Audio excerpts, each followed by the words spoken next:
Population fuelled by immigration will guarantee our future prosperity. But it's an argument that's hard to cop for many everyday Aussies, crushed by endless development, congestion and overcrowding.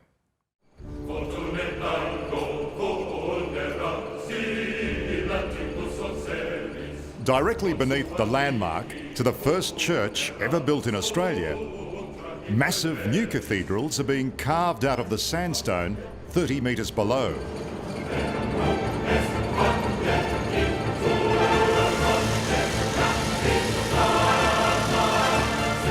The twin 15-kilometre tunnels will run deep under the seafloor of Sydney Harbour, creating a much-needed second rail crossing. The existing network barely copes with all the passenger demand. So these tunnels fit into the new congestion-busting mantra of the Morrison government, who this week announced cuts to immigration to ease the squeeze on our biggest cities. We've stuffed them. Look, ask someone who's sitting in a traffic jam. They just think this is ridiculous. And our politicians say, oh, we just need more infrastructure. Crap. Do you need a lot of people to have a good city? Yes. In my opinion, the really great cities of the world have to have at least 6, 7, 8 million people. So the critical mass for Sydney, you think, is about double what it is now? It would not be terrible if Sydney was double 5 million. 10 million people living in Sydney alone. Don't laugh, it may happen sooner than you think. And the same goes for Melbourne. Our surging population has been fuelled by record immigration levels, which has meant Australia is growing by 400,000 people a year. If you walk around one of our big cities and feel like it's more crowded than ever before, well, you'd be right. These streets are filling up at a rate that far exceeds official estimates. Just 20 years ago, the number crunchers, the Australian Bureau of Statistics, predicted there'd be 25 million people in Australia by 2051. Well, we hit that target last year, 33 years ahead of schedule. The problem is, where does it all stop?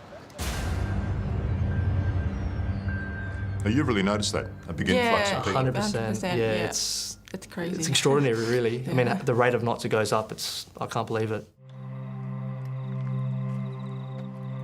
Ben and Tori Loughnane are battling to get ahead.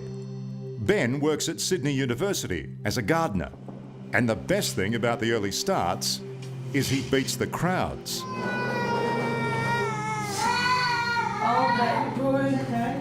Meanwhile, back in their small rental cottage, Tori gets 5-year-old Ivy and little Ethan ready for daycare and school. Before she starts her working day, their goal is their own home. For both of you, the great Australian dream is still really your dream. We'd love to. Yes, yeah. 100%. Yeah. That's the end game, as I'd like to call it. But do you think with this population growth we have at the moment, it's attainable? No. No, definitely not with house prices. Well, that's a bit depressing, isn't it? Yeah. Yeah, we've often I don't know why we're about... smiling, to be honest, but anyway, we are. Yeah. To give an example of how we've gone past the sweet point, when I bought my house, Pip and myself, we bought a house that cost $32,000 in Sydney in 1970. And I think it was about 4 times the annual salary. Now it's over double or even more than that. Young couples can't afford a house with a block of land where the kids can play in a cubby house. That's wrong.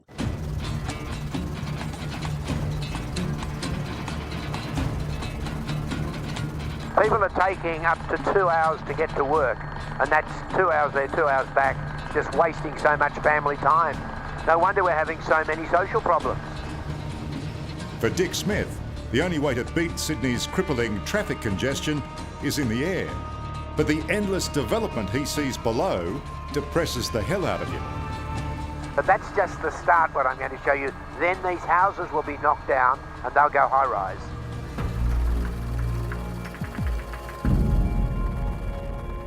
The best cities in the world only have a few million. I often quote Geneva. I think it has a population of 1 million, but it's over 1,000 years old. Now, why don't they have 5 million like Sydney going for 10 million? Because they're bloody sensible. They've decided, no, we don't want huge high-rise, jammed roads, complete lack of quality of life. We want to think of the people who live here. But if Dick Smith represents one side of the population debate, developer and planning consultant Dr. Shane Gahar represents the other. You know something that really bothers me? When I was a child, we used to talk about the whinging Poms, right? Now, maybe this shouldn't make TV, but the whinging Poms whinged about everything. You know what I think the problem is? We've become the whinging Poms. Everything's a huge problem. Everything's an issue. We've got one of the luckiest countries in the world, one of the nicest cities by any measure, and we still can't say, thank you, this is a great place.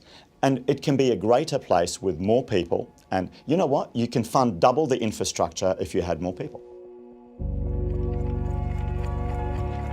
It was the best of times, it was the worst of times. And I feel it's a bit like that today. That we've got the best world we've ever had, but yet it's the most complex. For Shane, big really is beautiful, and the rest of us have to wake up to the modern reality. Growth is healthy because the alternative to growth is no growth, and I think no growth is extremely problematic. I think the idea of a growing population and a growing Australia and a growing economy is good for everyone. We're told that endless economic growth is the solution to all our problems. And growth has been an article of faith for politicians of all persuasions. Growth. This is about growth. Which prompted Dick Smith to make this ad. The new Morrison government's annual cap on permanent immigration of 160,000 doesn't go far enough, according to Dick. Are we that stupid? If we brought our immigration down to 70,000 a year, which is the long-term average, our population would level off at about 30 million, and that's what we should be doing. Let's look at the reverse. The reverse is have no immigration tomorrow, say. What will happen is we'll have stagnation in growth, we'll have a shrinking of the tax receipts for the next 3 or 4 years. We will not be able to fund existing services. We'll either have to borrow or tax more, both of which are unpalatable electorally. I'm not sure that's the right way to go. I think that's the wrong way to go. And I'll give you another example. Everyone talks about the very fast train between Sydney and Melbourne. Magnificent idea, should happen tomorrow. Can't happen. It's a $20 billion exercise with only 4 and 5 million people to support the business case. Now, if you had 10 million and 8 million, say, I'm just conjecturing, you would have the very fast train tomorrow. Liam, I grew up in a place called Pakenham, which is 55 kilometres out from Melbourne, and it was a country town of 2,000 people when I was growing up. Alan Tudge is the son of British migrants, and he's now the Federal Minister for Population and Urban Infrastructure. In fact, I was born in what was called the Pakenham Bush Nursing Hospital, and now it's absolutely part of the suburbs of Melbourne. So he is the politician at the epicentre of Australia's population debate. How big do you want to see Australia? I think Australia can grow, but it is the question about how we manage that growth. Yeah, but that by is the central question. And well, it depends on what period of time you're looking, Liam, as well. 2051. Give me that figure. So it again depends on. It depends on how well we can manage this growth. Yeah, but give me a figure. Because the ABS said 25 million by 2051, but we hit that last year. So give me a figure. And again, the ABS figures was based on looking at the past growth rate and projecting forward based on that growth rate. Yeah, and they got it right. So depending on what our settings are, will determine what ultimately our population will be in 2050. Undoubtedly, we will be bigger. Coming up. It's just like my dream come true. Backyard Bliss. What do the Australians like to work with? They're not too bad. Making immigration work away from the rat race. So they almost saved the town. They did save the town. That's next on 60 Minutes.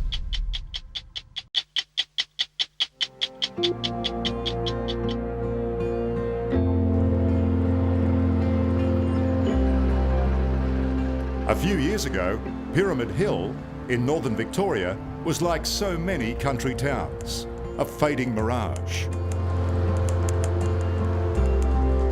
Today, there's no debate about population and immigration out here, after an influx of Filipino workers and their families literally saved the town's bacon. Go down now. Thank you. It's definitely built the town up. Like, as